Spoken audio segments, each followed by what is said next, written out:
to another GeekaWhat video, and today I'm taking you over a GTX 1070 based gaming PC build for 2017 that doesn't break the bank. So smash that like button, but let's get straight into it.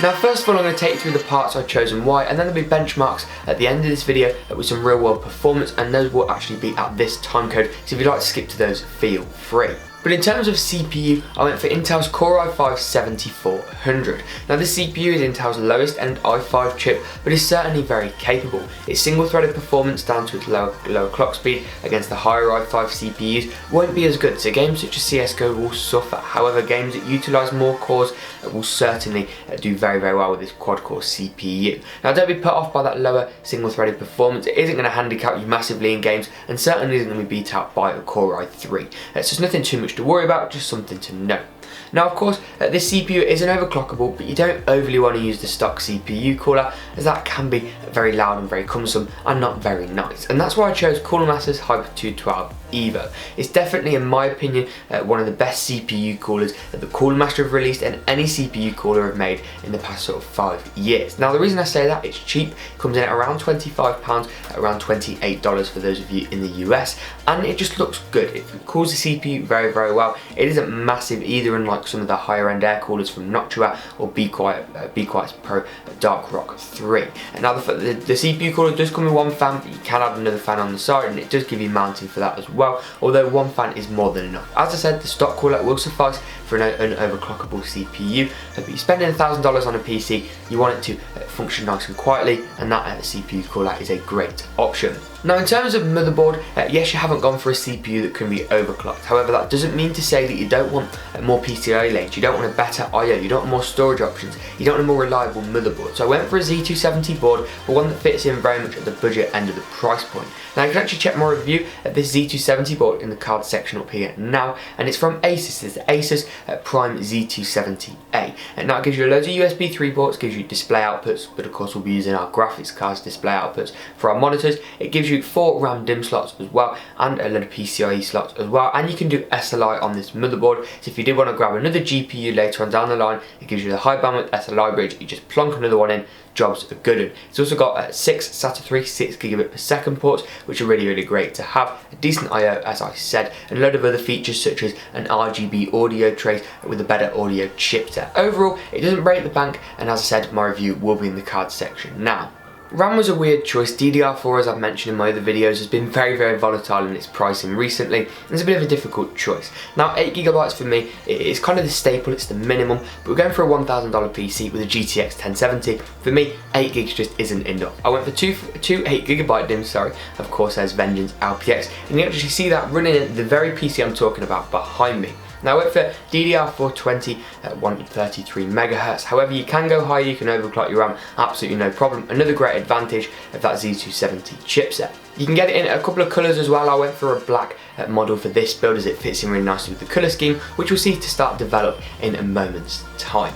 Now next up is the storage situation, another really weird situation, and one that's a bit unique when you're not spending too much money on a build. Now there's a few options here.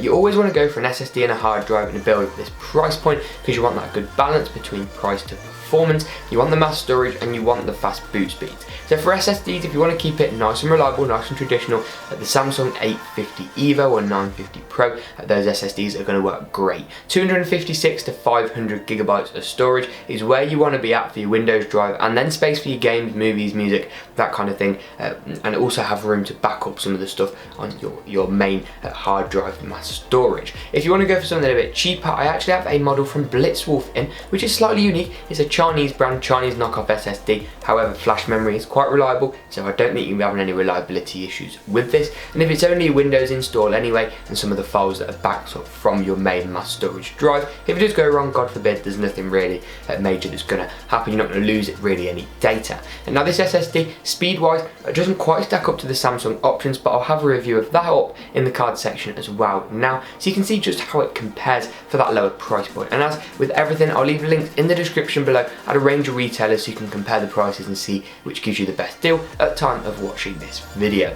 For mass storage, you obviously want a hard drive, and you can either go for Western Digital's Blue Drive, 1 or 2 terabytes, or Seagate's Barracuda, 1 or 2 terabyte drives. Now personally, I like to recommend Seagate's drives, as I have a lot more of them than the WD counterparts, and never had a problem with a single one. I've got 2 4 terabyte drives in my main computer, I've got 2 2 terabyte drives in the server, I've got a 1 terabyte drive in the computer in my living room. I've just got a load of them and not had a problem with one. So until I do have a problem with one, I'm going to keep recommending them. 7200 RPM, it isn't exactly SSD speeds, but it's as fast as your mainstream consumer hard drives get, and they're just a really nice offering. I factored in for a 2 terabyte drive in the price of this build, but you want to save some money, head down to the 1 terabyte drive. If you prefer WD, go for it. Links to everything, as I said, will be in the description below at a range of retailers so you can compare the prices, see what's best for you. Next up is the graphics card. Now this is where things get big. This is what is kind of main theme of this build is revolving around. Yes, it's got the new KABYLAKE CPUs in it, it's got a Z270 motherboard, but the GTX 1070 is an incredible graphics card. As you'll see from the benchmarks, it's not only great at 1080 and 1440p, 4K, and even the latest AAA titles is going to warrant some fantastic performance. It's a superb card. This Asus model has been great. I think I've had it now for about 3.5 months and just not give it back yet. Anyway, it's the one and only Double G.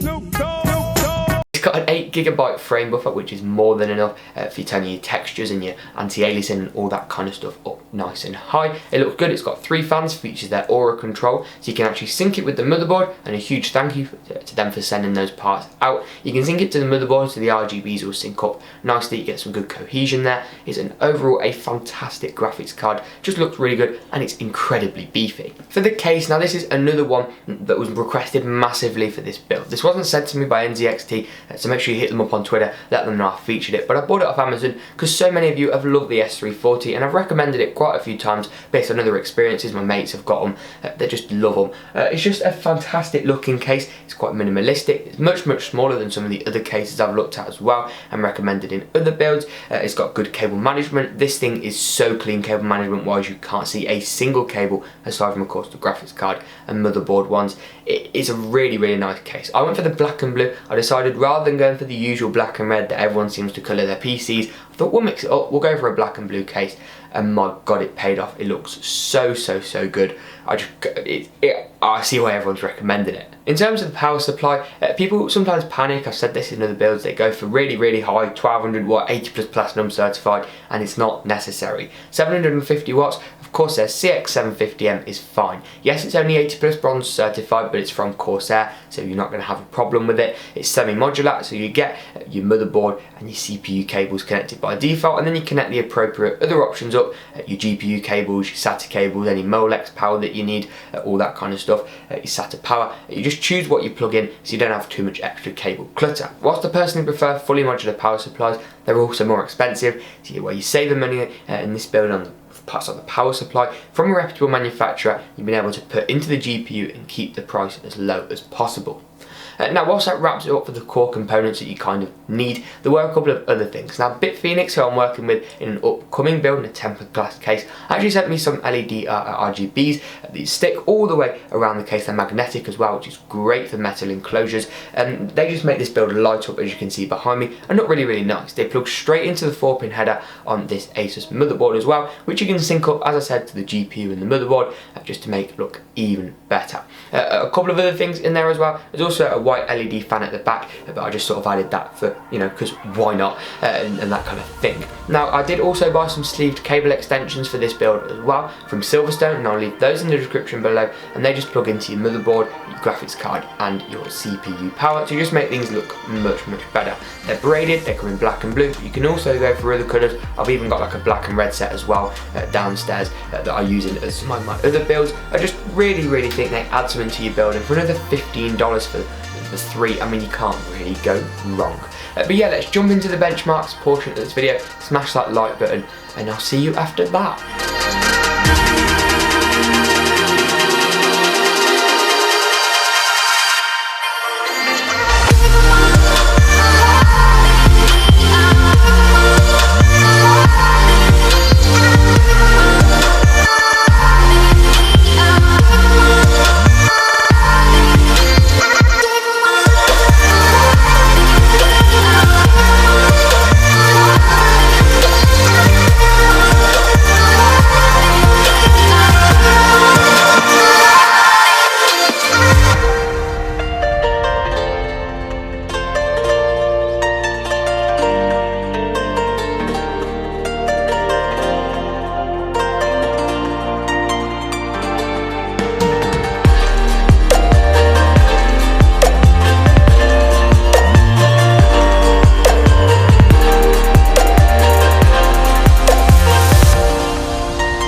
But that wraps it up for this build. If you'd like to pick any of the parts up, links as always will be in the description below. Smash that like button if you did enjoy this video, and do subscribe. Follow my Twitter at GeekaWhat. I've got a GT Mega Pro chair giveaway on the channel as well now, and also check out any of my featured reviews for this video in the cards. But as always, we'll see you in the next GeekaWhat video.